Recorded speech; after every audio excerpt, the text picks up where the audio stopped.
Hey guys, this is Real Appalachia with Melody and Shane. And today we are continuing on with our folklore series, and we've been loving it, and we hope you guys are too. So give us the thumbs up and subscribe to our channel so you don't miss out on one.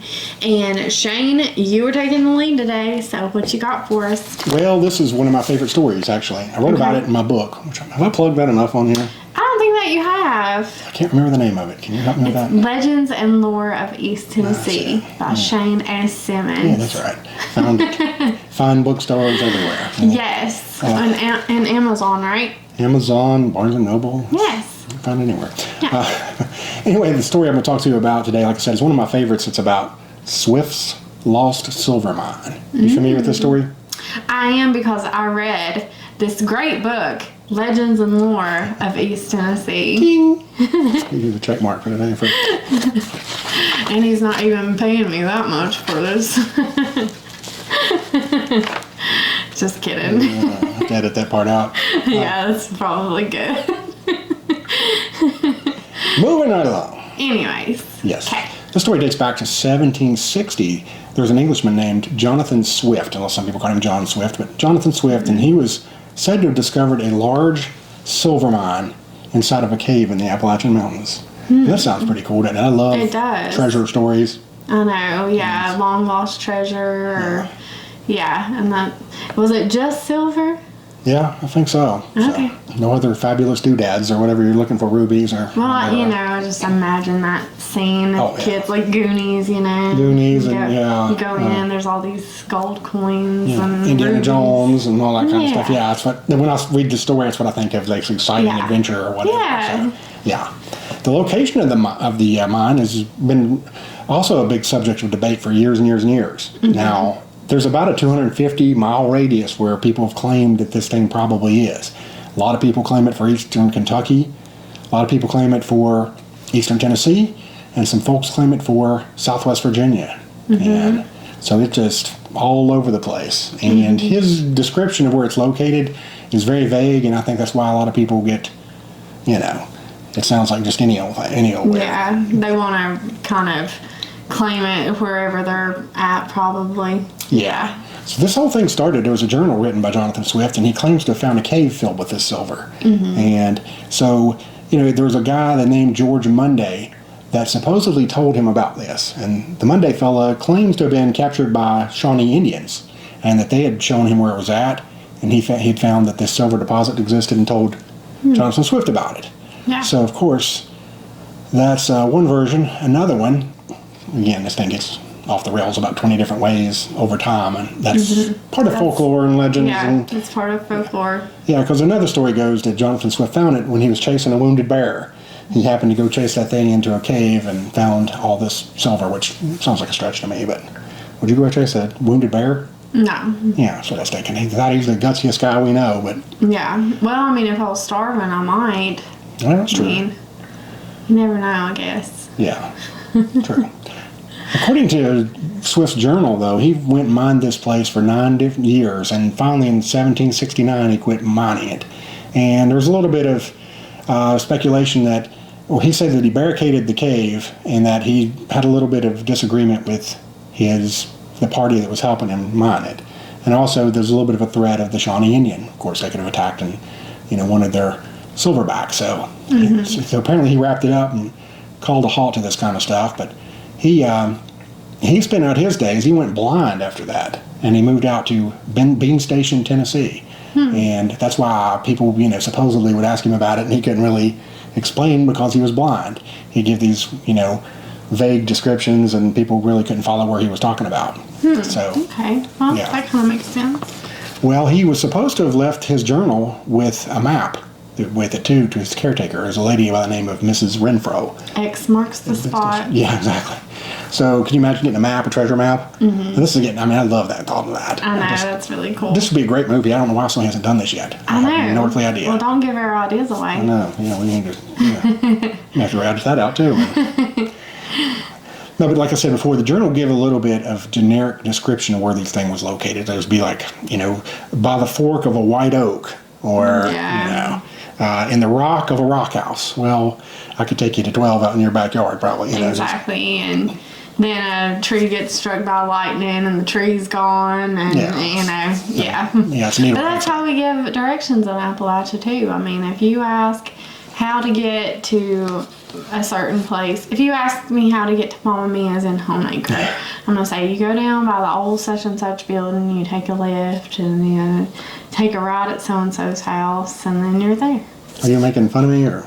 No, I'm saying that's what I do. That's a direct reference to I asked you for directions to Mama Mia the first time we ever met, and I got lost. That's true. Well, I gave you good directions, though. Okay. Well, maybe you should give me a journal with a map in it. Maybe I should. X marks the spot.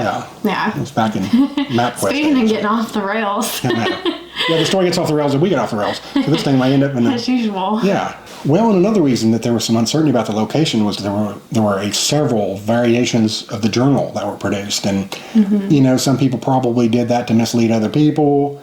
They want to keep the secret to themselves. Keep it themselves. Yeah, they were trying to divert people's attention and whatever. So it ended up. Then people got lost on what was even the real journal at that point. So that's what happened. As far as Swift himself, he's been described in a bunch of different ways too. A lot of people thought he was a pirate. Some said he was an explorer. Some said he was an Indian trader. And some even said he was a counterfeiter. So it's just all over the place. Yeah. There's even a story that Swift murdered all of his crew because he got really greedy with that. And that stuff happens. It does happen. Yeah. And then they think that maybe that's why he was cursed with blindness. Yeah. And he killed him, and that sounds straight out of like one of those movies, doesn't it? Yeah, that's true. But here's another kicker too. Now check this out. There's even speculation that maybe Jonathan Swift never existed at all. That this is all made up because there was a Kentucky author, a man by the name of John Felsen, and he was known to do a lot of writing about Daniel Boone. So a lot of people think, well, this whole Jonathan Swift story sounds a lot like another book called Gulliver's Travels. And you know who the author of Gulliver's Travels was? I'm guessing that guy. What guy? The guy you just said. Oh, no. Close. Oh. Jonathan Swift was the name of the guy who wrote Gulliver's Travels. Oh, okay. So that would be, boy, you talk about lazy writing, if that's true. Let's just go and steal the author of Gulliver's Travels, put him in a book about something. I don't think I believe that. I think that's just something that they said to get everybody else off their trail of their silver. Hey, it could be. But a lot of people have searched in vain for this thing. And there's people today that still do this. You'll go ahead and Google it or look on Facebook, and there's groups and all kinds of people who've gone out looking for this thing. They go out and you'll see them in Dickinson County, Virginia, and they'll be out in Kentucky, and they'll be out everywhere trying to look for the silver mine. And one of the people that went looking for it supposedly was a guy by the name of James Harrod.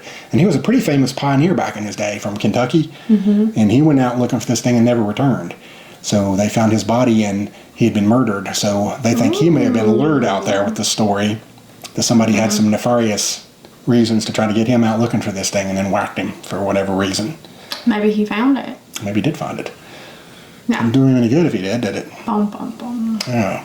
So some other people who rumored to have found it there was another one, and I love this guy's nickname. He's from Dickinson County, and his name was Solomon Mullins. His nickname was... Mullins, of course, from Dickinson County. Well, there you go. His nickname was Money-Making Saul. Money-Making Saul. And some other people called him Counterfeiting Saul, but I love Money-Making Saul. I've heard that, yeah. It's a really cool name. And he was well known for his counterfeiting ways. And he's a pretty big rascal from that area. He's another guy we probably need to write on or do a story just about him someday. Yeah, that sounds like a good idea. Yeah. So what Mullins did is he mixed pure silver with some other metals, and he produced his own phony currency out of that. Yeah. So he led many to wonder if maybe, how is he able to get any of that much real silver to begin with? So that maybe Money-Making Saul had found this silver mine and then... But... Well, I don't know. I was going to say, why would he give it up? Well, but if he had a ton of it, you could see why he would, so... He sold it off and, he mixed it, watered it down and, tricked people. This would be a really good movie plot, Oh, I thought so too. Yeah, it would. Yeah, and that was... I'd keep shocked to know that there isn't some kind of movie about this. There's definitely movies about Gulliver's Travels, so why not? That's true, though. So why not Jonathan's... Well, but... Yeah. What are you saying? What are you saying about my story here? Well... So, Money-Making Saul, he never revealed where he got the silver to any of the locals. So a lot of them speculated that maybe he found it in the caves of Dickinson County. So very well could happen. They think probably possibly near Pine Mountain or somewhere what is now Clintwood. They think Okay. that maybe that there's silver in them lower hills. And So, them Lar Hills. yes. There's a section actually over there now, even now, called Saul's Cliff. Huh. And it was known called Saul, Money-Making Saul was... Hey, if you guys would like a video, Shane and Melody look for the silver Hey, mine, there you go. then leave us a comment. I'm ready to go. Let's get the metal detector. Let's go. Yeah. Give me a nice warm coat and hat and we'll go and get it on. Yeah. So what I love about this is just like any good story that's a mystery, it leaves more questions than answers. Yeah. I love that about it. Did he even exist? Where was it? What was it? How did it get there? How many men have died looking for How many it? people died? Did Money-Making Saul find it? Is it gone? Is it... What happened? Is it still up in the hills, hidden So in many a cave? questions. So many questions. Yes. So few answers. So I don't know what your take is on that, but it's, I'd say there's something to it. Yeah. I'd say it's out there. It's lost. Well, there's a place in Campton, Kentucky. It's Wolfe County, Kentucky. They actually have a Swift Silver Mine Festival. Oh. So, yeah. That's pretty cool. They have a parade, street vendors. Yeah. I don't think they have any silver, but they Well. do have they do have a scavenger hunt and that type of thing too. So, That's pretty cool. You got to be suspicious of its existence because why somebody not found it, but Yeah. also why would the story even originated to begin with? Well, and as time goes on, too, I mean, I think people, they don't put as much into that as what they would have 100 years ago or, even longer ago, because that was 1760, you said? So Yeah, 1760. that was, I think just as time goes on, people forget, or it's just like, oh, it's hopeless, and it could still be out there. I feel like it probably is. Well, definitely that's the thing. Native Americans were all over that area. And if you've been over the Clintwood and Dickinson County, there are so many mountains and caves and so forth. It would be very easy for something to be hidden for, Very true. 250 or 200, whatever, 70 years, Yeah. 60 years. So, it might be up there. We never know. What do you guys think? Let us know in the comments. Yeah, Dickinson County is only about an hour and a half drive, so I'm not doing anything tomorrow, are you? Let's go. Let's do this. If you see us out spending money at Money Making Shane and Money Making Melody, will we Yeah. counterfeiting Melody? No, Money Making Melody has a better Money name to it. making Melody, yeah. Counterfeiting Shane. I need better. Nah, we need better nicknames. Silver Shane. Anyway.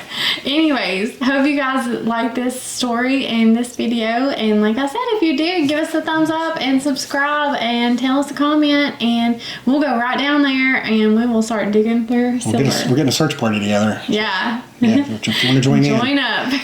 Cut us in 50%. Yeah. or more. Yeah.